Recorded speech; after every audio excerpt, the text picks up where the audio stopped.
ঢাকা দক্ষিণ city corporation ঘিরে চলমান রাজনৈতিক উত্তেজনার মধ্যে দীর্ঘ ১.৫ মাস পর অবশেষে অভিযোগ নিয়ে মুখ খুললেন আসিফ মাহমুদ সজীব ভুঁইয়া। তিনি একটি ফেসবুক পোস্টের মাধ্যমে ইশরাক হোসেনের অভিযোগের পাল্টা জবাব দেন। বুধবার জাতীয় প্রেস ক্লাবে এক জরুরি সংবাদ সম্মেলনে বিএনপি নেতা ইশরাক হোসেন দাবি করেন, স্থানীয় সরকার উপদেষ্টা আসিফ মাহমুদ সজীব ভুঁইয়ার বক্তব্য নগরবাসীর প্রতি অবমাননাকর। এজন্য তাকে ক্ষমা চাইতে হবে। তিনি বিএনপির মতো ঐতিহ্যবাহী পুরনো বৃহৎ রাজনৈতিক দলকে হেয় করেছেন এবং একটি অসত্য অভিযোগ তুলেছেন। এর জবাবে উপদেষ্টা আসিফ মাহমুদ বুধবার বিকেলে ফেসবুক পেজে দেওয়া এক পোস্টে পাল্টা প্রতিক্রিয়া জানান। তিনি বলেন, অকারণে আমার ছবিতে জুতা মারা, আমার পিতাকে চালচোর বলে স্লোগান, নগর ভবন দখলকে কেন্দ্র করে সহিংসতা ও আহত হওয়ার ঘটনায় কেউ কি ক্ষমা চেয়েছে?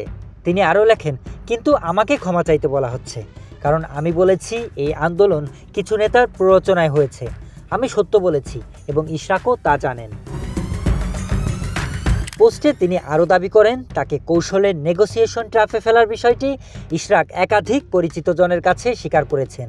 তবে গত ১.৫ মাসে একবারও তিনি ভদ্রতার সীমা লঙ্ঘন করেননি, এমনকি ব্যক্তি আক্রমণও করেননি।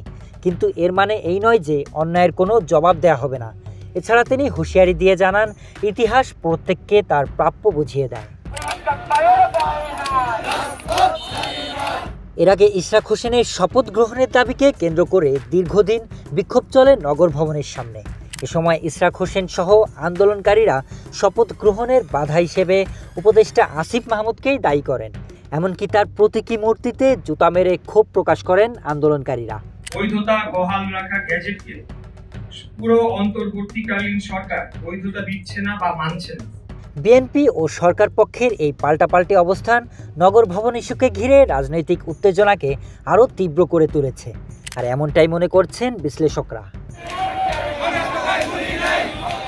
শরীফ Rahat, news desk, hello Bangla.